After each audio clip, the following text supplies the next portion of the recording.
ভাইয়া হ্যাঁ তোরু আব্বা তো নাই ভাইয়া। হ্যাঁ তোর তো সমস্যাটা কি বলতো? বারবার ফোন করে যাচ্ছিস, সকালে একবার ফোন করে ঘুম ভাঙালি, এখন আবার ফোনের পরে ফোন করে যাচ্ছিস। বাবারে আমি তো বললাম যে আমি রওনা হইছি, আমি রাস্তায়, শব্দ পাচ্ছিস না? এই শোন শোন, শব্দ শোন শোন, পাচ্ছিস পাচ্ছিস? গাড়ির হর্ন শুনতে পাচ্ছিস? তোমার আসতে হবে না ছোট ভাইয়া, আমার আব্বার নাই। কোনো চিন্তা করিস না, আমি তো আছি, তোর বড় ভাই আছে, আব্বা চলে গেছে, তুই এখন থেকে তোর সব দায়িত্ব আমার। ঠিক কোনো চিন্তা করিস না বোন। ভাইয়া ভাবি ওকে ঠিক মতো বুঝাও, যে চলে গেছে সে তো চলেই গেছে, তাই না?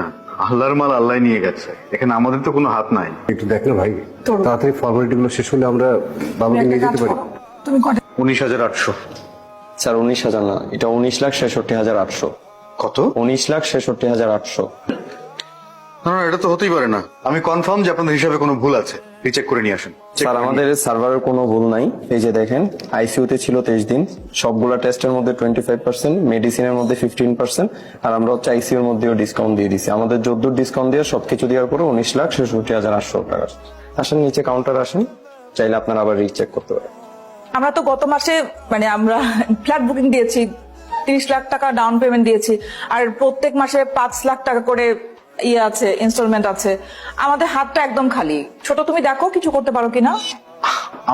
আমি কোথা থেকে দেখবো? বাইরে যাব না, সেখানে তো সব টাকা পয়সা জমা দেওয়া হয়ে গেছে ভাইয়া। কিন্তু আব্বা না তোকে অনেকগুলো টাকা দিয়েছিল, যে টিউশন ফি আর থাকা খাওয়ার খরচ? হ্যাঁ, সেখান থেকে দাও। ভাবি একটু বোঝার চেষ্টা করো, সেগুলো থাকে নাকি? ও আচ্ছা, তুমি এর মধ্যে পেনশনের টাকা উঠে জমাও দিয়ে দিয়েছো। হাফিজ, আমার কাছে লাখ তিনেক টাকা আছে, আর কিছু টাকা আমি দরকার হলে অফিস থেকে ম্যানেজ করছি, বাকিটা একটু তুই ম্যানেজ করো ভাই। বাকিটা মানেও তো আরো 16 লাখ টাকা, তাই না? 16 লাখ টাকা কোথায় পাবো? আমার কাছে 1,10,20,000 টাকার মতো হবে। আমি সেখান থেকে না হয় 30-40 বা 50। তোমার কাছে 3 লাখ টাকা আছে মানে? তুমি তো বললে যে তোমার কাছে কোনো টাকা নেই, এখন 3 লাখ টাকা কোথেকে আসছে? ভাইয়া এখন কি আমার আব্বা এই হসপিটাল পড়ে থাকবে? তোমরা কি টাকা টাকা শুরু করলা? ভাইয়া ভাইয়া আমার আব্বার এখান থেকে বের করো না, আব্বার কাছে একটু যাই আমি। আর টাকা দিয়ে কি হবে, আমার বাবা নাই। এদিকে আসো। কি বললে? তোমার কাছে 3 লাখ টাকা আছে মানে? আমি জানি না কেন। আর সেদিন যে মার্কেটে গেলাম, গিয়ে বললাম যে গোল্ডের একটা চুড়ি আমার পছন্দ হয়েছে, মাত্র 1.5 লাখ টাকা, আর তুমি বললে তোমার কাছে কোনো টাকা নেই। এখন 3 লাখ টাকা কোথেকে আসছে? সিকিউরিটি মানি হিসেবে ছিল, বাবা হসপিটালে, তোমাকে বুঝতে হবে। ও বাবা হসপিটালে, আমি আমি আমি তোমার ওয়াইফ না? আমার প্রতি কোনো দায়িত্ব নেই তোমার? হ্যালো দোস্ত, আমার বাড়ির কিছু গহনা আছে বুঝছো, আমার কাছে ধর 5-6 ভরি হবে। তুই একটু এগুলো একটু বিক্রি করে একটু 10 লাখ টাকা একটু ম্যানেজ করে দে না দোস্ত, আমি দিয়ে দিব টাকা, বিশেষ করে আমার এই মুহূর্তে টাকাটা অনেক দরকার। দোস্ত একটু ম্যানেজ কর, দেখ। হ্যাঁ একটু টাকার ম্যানেজ করো না ভাবি। আমি কিভাবে টাকা ম্যানেজ করবো? ভাবে আমি জানি তুমি আঙ্কেলকে বলে টাকা ম্যানেজ করতে পারবা, ভাবি তুমি একটু ম্যানেজ করো না ভাবি, আমি তোমার হাত ধরে বলতেছি, ভাবি একটু ম্যানেজ করো না ভাবি। আমার একটা বুদ্ধি আছে, আমি টাকা ম্যানেজ করছি। মানে তুমি তোমাদের বাড়িটা আমার নামে লিখে দাও, আর সেই বাবদ আমি তোমাকে 30 লাখ টাকা লিখে দিচ্ছি। 10 লাখ টাকা তোমার বেনিফিট, 19 লাখ টাকা তো আসছে, 11 লাখ টাকা লিখে দিলে তুমি এখন টাকা দিতে পারবা? হ্যাঁ, পারবো না কেন? টাকা তো আব্বার কাছে চাইলেই হবে, আব্বার টাকা বাসায় থাকে তো। আমি আমার বাবার নিয়ে যেতে পারবো? বলে দিতে পারবো না কেন? অবশ্যই পারবে, লিখে দিলেই হবে আমার। ভাবে আমি লিখে দিব, তুমি তুমি পেপার দাও, আমি লিখে দিই, আমার বাবাকে একটু নিয়ে যাবো। আচ্ছা আচ্ছা আচ্ছা। বাবা হ্যাঁ, খুব ভালো বুদ্ধি ভাবি। আমরা এখন বিপদে পড়েছি, তো এই বিপদে ফেলে আমাদের বাড়িটা তোমার নামে লিখে নিতে যাচ্ছ, তাই তো? চমৎকার, তোমার বুদ্ধির তারিফ করতে হয় ভাবি। ভাবি সমস্যা নাই, আমি লিখে দিচ্ছি ভাবি, তুমি কি এখনই টাকাটা দিতে এই পারবা? জন্য না কারো বিপদে কারো সাহায্য করতে নেই। ঠিক আছে, করো না, তোমার সাহায্যের দরকার নেই তো। আর তুই কি বললি, তোর অংশ লিখে দিবি? আমার অংশ লিখে দিই ভাইয়া, আমার তো লাস্টটা নিতে হবে না। ঠিক আছে দে, তুই তোর অংশ লিখে দে, আমি আমার অংশের বিন্দু মাত্র ছাড় দেবো না। তুমি কি জানো এই জায়গাটুকুর দাম কি পরিমাণ? এই জায়গাটুকুর দামই আছে মিনিমাম 1 কোটি টাকা। আর একটা রেডিমেড বাড়ি সহ এই জায়গার দাম মিনিমাম 1.5 কোটি টাকা। আচ্ছা তুমি করো না, তোমার বাড়ি বিক্রি করা যায়, ইচ্ছে তার লাশ তো মর্গে পড়ে আছে, করো। এত মুরত থাকলে করো না কেন? হ্যাঁ ঠিক আছে, করবো তো। আমাদের বাবা তো, তাই না? আমাদের তো করতেই হবে। তোমার মধ্যে এরকম কুবুদ্ধি নিয়ে তো একটা সোর্স দিয়েছে, সেটা অ্যাকসেপ্ট না করলে করবি না, কিভাবে ব্যবহার করবি না? আমি ক্লিয়ার বুঝতে পারছি, এগুলো তোমরা দুজনে প্ল্যান করে এখানে এসেছো, তাই এই না? ছোট, বড়দের সাথে কিভাবে কথা বলতে হয় জানো না? জানি, এবং তোমরা আমাকে আরো ভালো করে শেখাচ্ছ যে কি করে কথা বলতে হয়। স্যার আপনাদের বিল পেড হয়ে গেছে, আসেন নিচে আসেন, বাকি ফর্মালিটি শেষ করে আপনারা চলে যান। বিল? এই তুমি যে একটু আগে নিচে গেলে, তুমি বিল দিয়ে যাও না? যাও। আরে আমি বিল করতে দেবো, আমি তো সিগারেট খেতে গেছিলাম। তাহলে বিল দিল কে? মা, বাবা নেই, বাবার জন্য দোয়া করুন। আপনি আমি ইফতি। আপনি কেন তার অ্যাম্বুলেন্স রেডি? স্যার গাড়ি রেডি। আমি অ্যাম্বুলেন্সে যাব, আপনারা আমার গাড়িতে যান। মা, বাদ জোহর বাবা জানাজা দিব, দোয়া করো।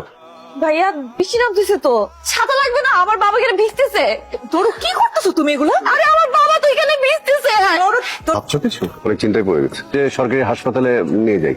না, তোর জোর ধরলো, তুইও বললি যে ঠিক আছে চলো নিয়ে যাই। এখন কত টাকা বিল হলো হিসাব আছে? আর একবার ভেবে দেখেছিস টাকাটা যদি ওই ছেলেটা শোধ না করতো তাহলে কি অবস্থাটা হতো?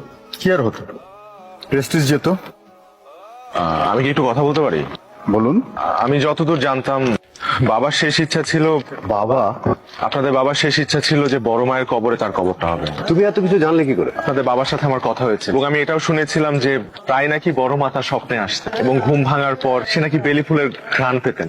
আমি একটা বেলি ফুলের গাছ অ্যারেঞ্জ করেছি, ও আর আপনাদেরকে বলা হয়নি, আমি কবরটাও অ্যারেঞ্জ করেছি।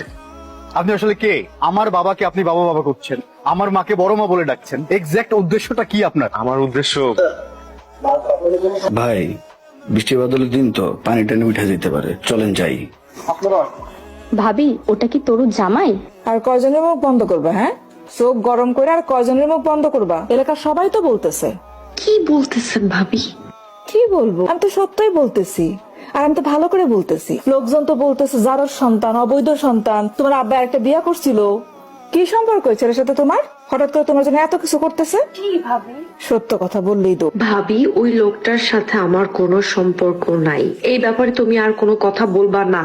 ও, কোনো সম্পর্ক নাই, এমনি এমনি সব করতেছে, এত কিছু সবকিছু করতেছে এমনি এমনি। এটা তো আমি কিভাবে বলবো? আমিও তো ওনাকে আজকে দেখলাম। আমি তার বড় ছেলে, আমার ভাই এবং আমার পরিবারের পক্ষ থেকে আমার বাবার হয়ে আপনাদের কাছ থেকে ক্ষমা প্রার্থনা করছি। আমি জানি ওনার অর্থনৈতিক লেনদেন সবসময় ক্লিয়ার ছিল, তারপরও আপনারা কেউ যদি ওনার কাছে টাকা পেয়ে থাকেন তাহলে সেটা আমাকে বলবেন, সেই টাকাটা আমি দেব। আর সে যদি কোনোভাবে কারো কাছ থেকে টাকা পেয়ে থাকে তাহলে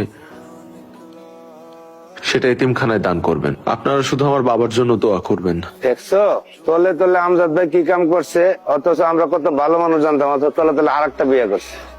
হেলাল একটা বিয়ে করলো নাই, কবে করলো? যার সন্তান নাই। দোয়া করেন আমার আব্বার জন্য। দেখা রেখেন কে আপনি? কেন আসছেন এখানে? কাকে বলতে হবে, চলেন বলি।